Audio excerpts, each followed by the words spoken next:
ஏதோ போன முறை மக்கள், தமிழ்நாட்டு மக்கள் உங்களை ஆட்சிக்கு கொண்டு வந்தாங்க. இப்போ அந்த தவறை உணர்ந்துட்டாங்க. உணர்ந்துட்டீங்களா? தமிழ்நாட்டு மக்கள் உணர்ந்துட்டாங்க. ஏப்பா போன முறை ஏதோ தவறு பண்ணிட்டோம்பா, ஆனால் மீண்டும் அந்த தவறை நிச்சயமாக தமிழ்நாடு மக்கள் செய்ய மாட்டார்கள். முடிவு செஞ்சிட்டாங்க. மக்கள் இந்த தவறை மீண்டும் செய்யக்கூடாது.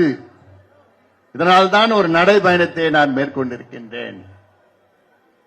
மிக மோசமான ஒரு ஆட்சி தமிழ்நாட்டில் நடந்து கொண்டிருக்கிறது. சுதந்திரம் அடைந்து 78 ஆண்டுகள்.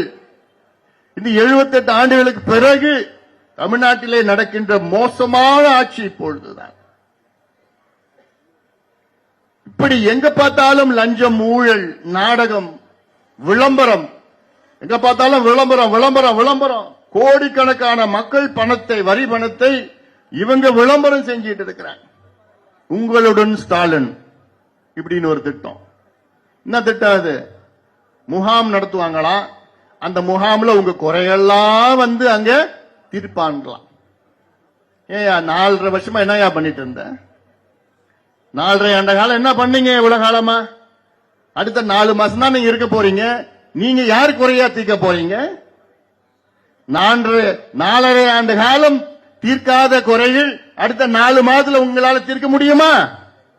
இதற்கு ஒரு விளம்பரம் அப்படின்னு வந்து உங்களுடன் ஸ்டாலின் ஒரு முகாம். அது என்ன முகாம் தெரியுமா? உங்களுக்கு யாராவது ரேஷன் அட்டை வேணும்னா அந்த முகாம்ல போய் நீங்க விண்ணப்பம் செய்யலாமா? எவ்வளவு?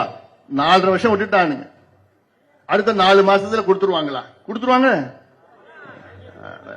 இருந்தா தானே கொடுக்க போறாங்க. இப்படி பிறப்பு சான்றிதழ், இறப்பு சான்றிதழ், ஏதாவது ஒண்ணு, அது மின்சார கணக்கு, இணைப்பு வேணும், புது கணக்கு வேணும், இதெல்லாம் அந்த விண்ணப்பம் கொடுக்கணுமா? 45 நாள்ல கிடைச்சணுமா?